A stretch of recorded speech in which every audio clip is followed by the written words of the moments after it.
It is a fine and salutary course if, as you write, you are persevering in your pursuit of a good mentality. It is stupid to pray for it when you can obtain it by your own efforts.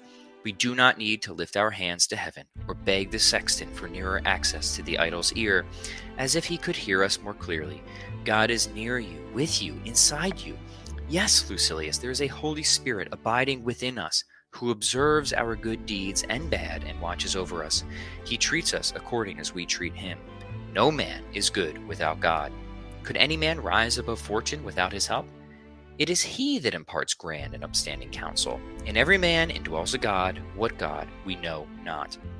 Have you ever come upon a grove thick with venerable trees which tower above the ordinary height, and by their layers of intertwined branches dim the light of heaven? The height of the forest, its quiet seclusion, the marvel of thick and unbroken shade and untrammeled space will impart a conviction of deity. A cavern formed by deep erosion of rocks holds a mountain above it, a spacious void produced not by man's handiwork but by natural causes. Your soul will be stirred by religious awe.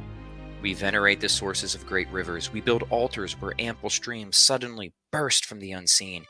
We worship hot geysers, and we consecrate lakes for their opaque waters and unplumbed depths. If you see a man undaunted in danger, untouched by passion, happy in adversity, calm in the raging storm, viewing mankind from a higher level and the gods from their own, will you not be moved by veneration? Will you not say, "This is too grand and lofty to be of equality with the little body that contains it? The power that has informed that man is divine."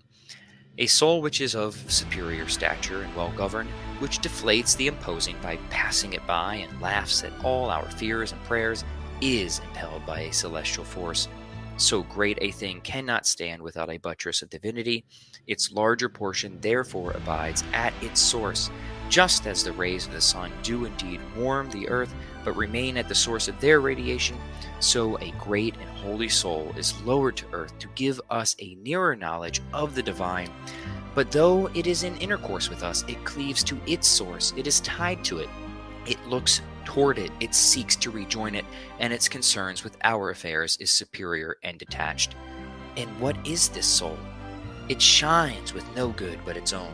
Could anything be stupider than to praise a man for what is not his own, or madder than to admire what may be transferred to another?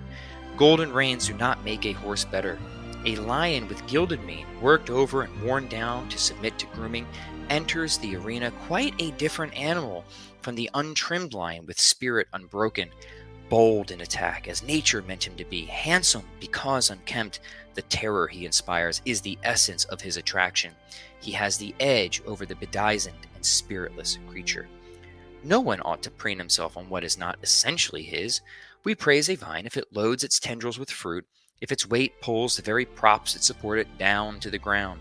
Would any man prefer the famous vine which had golden grapes and golden leaves hanging from it?